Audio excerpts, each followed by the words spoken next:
റിയാസെ അതൊന്നും അബദ്ധമല്ല. അതൊന്നും ഒരു അബദ്ധമല്ല. കാരണം നിങ്ങളുടെ ഖുർആനിൽ തന്നെ പറയുന്ന ഒരു അമുസ്ലിമിനെ കൊല്ലുന്നതിന് കാരണമൊന്നും വേണ്ട.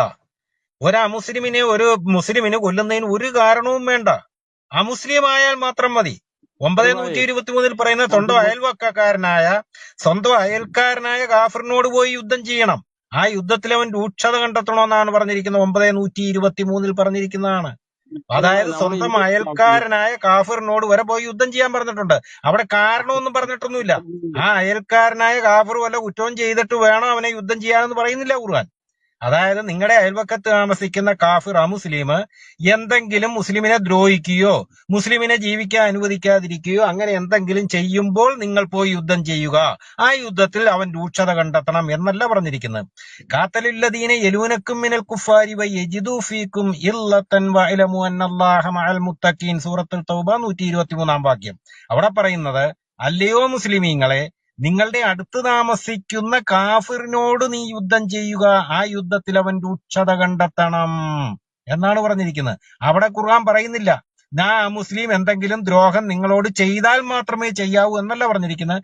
ആ അമുസ്ലിമിനോട് നിങ്ങൾ യുദ്ധം ചെയ്യൂ, ആ യുദ്ധത്തിൽ അവൻ രൂക്ഷത കണ്ടെത്തണം എന്നാണ് പറഞ്ഞിരിക്കുന്നത്. അപ്പോ ഒരു അമുസ്ലിമിനെ കൊല്ലാൻ, ഇപ്പൊ രഞ്ജി ശ്രീനിവാസനെ കൊല്ലാൻ SDP-ക്കാർക്ക് കാരണത്തിന്റെ ആവശ്യമില്ല. റിയാസെ ഒന്ന് മ്യൂട്ട് ചെയ്യ്, ഞാൻ പറഞ്ഞു തീർക്കട്ടെ. ഈ SDP പിന്നെ രഞ്ജി ശ്രീനിവാസനെയോ അല്ലെങ്കിൽ അങ്ങനത്തെ ഏതെങ്കിലും ഇപ്പൊ കണ്ണനെയോ ആരെ കൊല്ലുന്നതിനും ഒരു SDP ഒരു മുസ്ലിം ആയാൽ മാത്രം മതി. ആ മുസ്ലിമിന് കാരണത്തിന്റെ ആവശ്യമില്ല.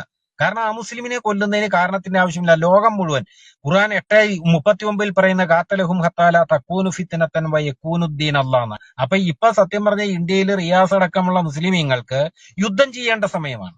ഇവിടെ നിങ്ങൾ ഇപ്പൊ വിശ്രമിച്ച് ചുമ്മാ ഇരിക്കാൻ പാടില്ല. നിങ്ങൾ യുദ്ധം ചെയ്തുകൊണ്ടേയിരിക്കണം. കാരണം ലോകം മുഴുവൻ ഇസ്ലാം ആക്കുന്നത് വരെ യുദ്ധം ചെയ്യാനാണ് ഖുർആൻ പറഞ്ഞിരിക്കുന്നത്. ഇപ്പൊ അത് കറക്റ്റായിട്ട് പാലിക്കുന്ന നമ്മുടെ പാലസ്തീനികളാണ്. ഗാസയിൽ കണ്ടില്ലേ ഹമാസുകാർ 1948 ഇസ്രായേലിന് സ്വാതന്ത്ര്യം കിട്ടിയതാ. 10-70 കൊല്ലമായി. ഇതുവരെ ഈ ജൂതന്മാർക്ക് സമാധാനം കൊടുക്കുന്നുണ്ടോ? യുദ്ധം തന്നെ യുദ്ധം. 48 തുടങ്ങിയ യുദ്ധമാണ് ഇപ്പോഴും തുടർന്നുകൊണ്ടിരിക്കുക. ഇപ്പോഴും 10-30,000 എണ്ണം മരിച്ചില്ലേ പാലസ്തീനികൾ? കാരണം അവര് കറക്റ്റായിട്ട് ഖുർആൻ മനസ്സിലാക്കി. അവർ അറബികൾ, അവർക്കറിയാം ഖുർആനിൽ എന്താണ് എഴുതിയിരിക്കുന്നത്. അപ്പം അവരിങ്ങനെ യുദ്ധം ചെയ്തുകൊണ്ടിരിക്കുക. ജൂതന്മാരെ മുഴുവൻ ഇല്ലാതാക്കിയ ജൂതരാജ്യവും കൂടെ ഫലസ്തീനിൽ ലയിപ്പിച്ച് ഫലസ്തീൻ എന്ന് പറയുന്ന സ്വന്തം രാജ്യം, ഇസ്ലാമിക സ്റ്റേറ്റ് ഉണ്ടാക്കുന്നവരെ അവർ യുദ്ധം ചെയ്തുകൊണ്ടേയിരിക്കും. അവരങ്ങനെ പ്രതിജ്ഞ എടുത്തവരാ. അതുകൊണ്ടാണ് അവർ ഇങ്ങനെ യുദ്ധം ചെയ്തുകൊണ്ടിരിക്കുന്നത്. കണ്ടില്ല? അത് തന്നെയാണ് ഇപ്പൊ നിങ്ങൾക്ക് ഇന്ത്യയിലും ഈ ഹിന്ദുക്കളോടും ക്രിസ്ത്യാനികളോടും യുദ്ധം ചെയ്യാനാണ് നിങ്ങളോട് പറഞ്ഞിരിക്കുന്നത്. അല്ലാതെ ഇവിടെ വന്ന് ക്ലബ് ഹൗസിൽ വന്നിരുന്ന് വെളുപ്പിക്കാനോ ക്ലബ് ഹൗസിൽ വന്നിരുന്ന് ഇസ്ലാമിനെ ന്യായീകരിക്കുക അല്ല നിങ്ങൾ ചെയ്യേണ്ടത്. നിങ്ങൾ യുദ്ധം ചെയ്യണം. ഖുർആനിൽ വിശ്വസിക്കുന്ന ഒരു മുസ്ലിമാണ് റിയാസെങ്കിൽ യുദ്ധം ചെയ്യാനാണ് പറഞ്ഞിരിക്കുന്നത്. ഇപ്പൊ ഇന്ത്യയിൽ നിങ്ങൾ ഹിന്ദുക്കളോട് യുദ്ധം ചെയ്യേണ്ട സന്ദർഭമാണ്. യുദ്ധം ചെയ്തുകൊണ്ടേയിരിക്കുക. മതം മുഴുവൻ നിങ്ങളുടെ ഈ അള്ളാഹുവിന്, ലോകം ഭൂമിയിലുള്ള എല്ലാ മനുഷ്യരും അള്ളാഹുവിന്റെ അടിമയാകുക, മുസ്ലിം ആകുന്നത് വരെ നിങ്ങളോട് യുദ്ധം ചെയ്യാനാണ് പറഞ്ഞിരിക്കുന്നത്. റിയാസെ, നാസർബായി ഇതിനകത്ത് ഒരു കാര്യം, ഇന്ത്യയിലല്ലേ നമ്മളെ ജീവിക്കുന്നത്. നമ്മ ഇന്ത്യ നിയമം അനുസരിച്ചല്ലേ ജീവിക്കാൻ പറ്റുള്ളൂ. ഖുറാന് പറഞ്ഞിരിക്കുന്ന കാര്യങ്ങളും എല്ലാം നമുക്ക് അനുസരിക്കാൻ പറ്റുമോ? ശരിക്കും അതും ഓക്കെ. അതിപ്പോ റിയാസിന് മനസ്സിലായി. അത് പറഞ്ഞല്ലോ. അതുകൊണ്ടാണ് നിങ്ങൾ മിണ്ടാതിരിക്കുന്നത്. നിങ്ങൾ ഇവിടെ മിണ്ടാതിരിക്കുന്നതിന്റെ കാരണം എന്താ? ഇത് ഇന്ത്യയാണ്. ഇവിടെ യുദ്ധം ചെയ്യാൻ പോയാൽ നരേന്ദ്രമോദിയുടെ സർക്കാർ വെറുതെ ഇരിക്കുകയില്ല. ഇപ്പൊ കണ്ടില്ലേ, പോപ്പുലർ ഫ്രണ്ടുകാർ യുദ്ധം ചെയ്യാൻ വന്നവരാ. എന്തായി? സിമിക്കാർ ഇന്ത്യയുടെ മോചനം ഇസ്ലാമിലൂടെ എന്ന് പറഞ്ഞവർ 1980 കാലഘട്ടത്തിൽ ഇന്ത്യയുടെ മോചനം ഇസ്ലാമിലൂടെ എന്ന് കാസർഗോഡ് മുതൽ കന്യാകുമാരി വരെയുള്ള എല്ലാ മതിലുകളിലും പോസ്റ്റർ എഴുതി ഒട്ടിച്ചവരാണ് സിമിക്കാർ. അവരിപ്പോ ഇവിടെ ഉണ്ടോ? സിമി എന്ന് പറയുന്ന പ്രസ്ഥാനമുണ്ടോ? ഇല്ല. പോപ്പുലർ ഫ്രണ്ടുകാർ ഇന്ത്യക്കെതിരെ യുദ്ധം ചെയ്യാൻ വന്നവരാ. കേരളത്തിൽ കണ്ടില്ല, ഒരുപാട് യുദ്ധങ്ങൾ നടത്തി. അവരുടെ ഓരോ പിന്നെ പ്രസംഗങ്ങൾ, പഴയകാല പ്രസംഗങ്ങൾ എടുത്തു നോക്കി, ഞങ്ങൾ ഇത് ഇസ്ലാമികവൽക്കരിക്കും, ഞങ്ങൾ വെറുതെ വിടുകയില്ല എന്നൊക്കെയാണ് അവർ പറയുന്നത്. ഞങ്ങളോട് അള്ളാഹ് പറഞ്ഞിട്ടുണ്ട്, ഷഹീദാകുന്നതിന് ഞങ്ങൾക്ക് മടിയില്ല, ഞങ്ങൾ യുദ്ധം ചെയ്യും, ഞങ്ങളെ ആക്രമിക്കാൻ വരുന്നവരെ ഞങ്ങൾ തീർക്കും എന്നൊക്കെ അവർ ശരിക്കും ഖുർആനും ആയത്തൊക്കെ എടുത്തു പറയുന്നുണ്ട്. പക്ഷെ ഇന്നെന്തായി? ആ പോപ്പുലർ ഫ്രണ്ട് അത് നിരോധിക്കപ്പെട്ടു. Popular front നിരോധിക്കപ്പെട്ടു. അതിന്റെ നേതാക്കന്മാരെല്ലാം തിഹാർ ജയിലിൽ കിടന്ന് ഉണ്ട തിന്നുന്നു. പലരും ജീവിച്ചിരിപ്പുണ്ടോ എന്ന് പോലും ഇല്ല. ഇപ്പൊ പോപ്പുലർ ഫ്രണ്ടിന്റെ നേതാക്കന്മാർ ജീവിച്ചിരിപ്പുണ്ടോ, അതോ അജ്ഞാതം കൊലപ്പെടുത്തി എന്നുപോലും അറിയാൻ പാടില്ല. നിങ്ങൾ ബാബരി മസ്ജിദിന് വേണ്ടി 10-22 കൊല്ലം കിടന്ന് ബഹളം ഉണ്ടാക്കി വല്ല പ്രയോജനം കിട്ടിയോ? അവിടെ ക്ഷേത്രം ഉയരുക തന്നെ ചെയ്തു. ഇവിടെ നടക്കുകയില്ല എന്ന് നിങ്ങൾക്ക് തന്നെ അറിയാം. റിയാസിനെ പോലുള്ളവർക്ക് അറിയാം. അല്ലെങ്കിൽ SDP, പോപ്പുലർ ഫ്രണ്ട് തീവ്രവാദികൾക്കറിയാം. ഇവിടെ നടക്കില്ല. ഇവിടെ നിങ്ങൾ എന്തൊക്കെ നോക്കിയാലും നടക്കില്ല. ഇവിടെ നിങ്ങൾ തീരുവുള്ളൂ. നിങ്ങൾ എവിടെ യുദ്ധം ചെയ്തോ, എവിടെ നിങ്ങൾ വാളെടുത്തോ, അവിടെയൊക്കെ നിങ്ങൾ അധപതിച്ച ചരിത്രമുള്ളൂ. പാലസ്തീൻ, നിങ്ങൾ എന്ത് സുന്ദരമായിട്ട് അവർക്ക് ജീവിക്കാമായിരുന്നു ഈ പാലസ്തീനിലെ ജനതയ്ക്ക്. ഇസ്രയേലുമായിട്ട് സഹകരിച്ച് ജീവിക്കുകയാണെങ്കിൽ നല്ല സുഖസുന്ദരമായിട്ട് അവർക്ക് ജീവിക്കാം. അവരുടെ കുട്ടികൾക്ക് നല്ല വിദ്യാഭ്യാസം കിട്ടും, അവർക്ക് നല്ല പുരോഗതി ഉണ്ടാകും.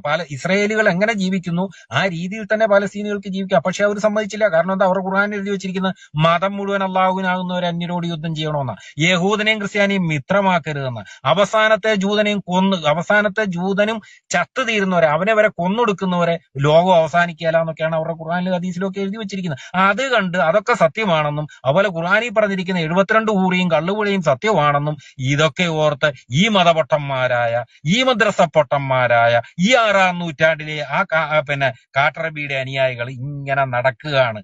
എന്ത് പ്രയോജനം കിട്ടി? എന്തെങ്കിലും പ്രയോജനം ഉണ്ടോ? ഒരു സ്വല്പം ഈ മുസ്ലിമീങ്ങൾ ഈ വാളെടുത്തുകൊണ്ട് യുദ്ധം ചെയ്തുകൊണ്ടും ഈ അന്യമത വിദ്വേഷം പ്രകടിപ്പിക്കുക എന്തെങ്കിലും ഒരു പ്രയോജനം അവർക്ക് കിട്ടിയതായിട്ട് റിയാസിനല്ല ഈ ലോകത്തുള്ള ഒരൊറ്റ മുസ്ലിമിന് പറയാൻ പറ്റുമോ? ഈ പാലസ്തീനികൾ ഇങ്ങനെ കടന്ന് ഇസ്രായേലികളോട് യുദ്ധം ചെയ്ത് എന്തെങ്കിലും പ്രയോജനം പാലസ്തീനികൾക്ക് കിട്ടിയോ? ഒരു പ്രയോജനവും ഇല്ല. മറിച്ചെന്തായി? ആകെ ഉണ്ടായിരുന്ന ഗാസയും വെസ്റ്റ് ബാങ്കും ഒക്കെ തകർന്ന് തരിപ്പണമായി. ജീവിക്കാൻ പോലും നിവൃത്തിയില്ല. തൂറാൻ പോകുന്ന ഒരു കക്കൂസ് പോലും ഇപ്പൊ ഗാസയിലെ പാലസ്തീനികൾക്കില്ല.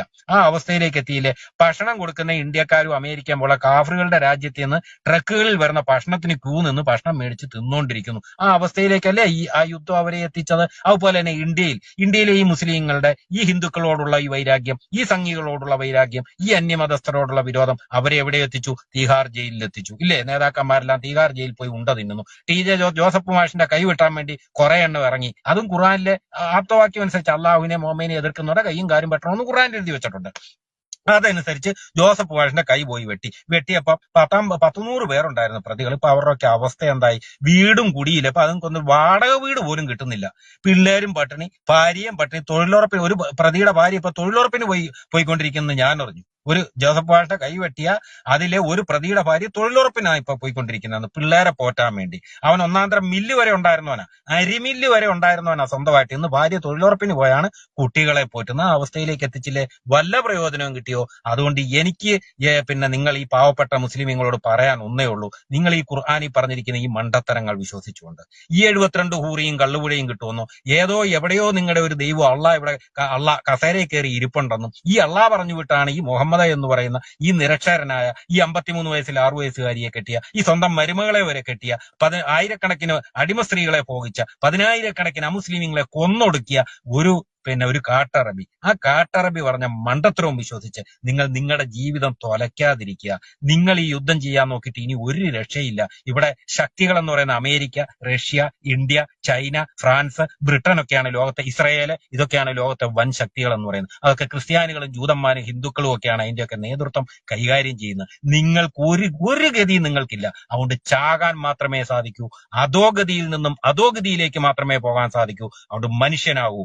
മതവും ഈ മണ്ടത്തരങ്ങളും ഈ മദ്രസ പൊട്ടത്തരവും വലിച്ചെറിഞ്ഞിട്ട് ഈ MM അക്ബറിനെ പോലുള്ള, ഈ സാക്കിർ നായിക്കിനെ പോലുള്ള ഈ മതപുരോഹിത വിഷങ്ങൾ പറയുന്ന മണ്ടത്തരം വിശ്വസിച്ച്, മതമണ്ടത്തരങ്ങൾ വിശ്വസിച്ച് ഈ മാനവികതയെ തകർക്കാൻ, ഈ മതേതരത്വത്തെ തകർക്കാൻ, ഈ ജനാധിപത്യത്തെ തകർത്ത് ഇസ്ലാമിക രാജ്യം ഉണ്ടാക്കി കളയാമെന്നും പറഞ്ഞിറങ്ങിത്തിരിച്ചാൽ നിങ്ങളുടെ മക്കൾ പട്ടിണിയാകും, നിങ്ങളുടെ ഭാര്യമാർ വിധവകളാകും, നിങ്ങളുടെ മാതാപിതാക്കൾക്ക് മക്കളെ നഷ്ടപ്പെടും. അത് മാത്രം ഓർത്തുകൊണ്ടിരിക്കുക.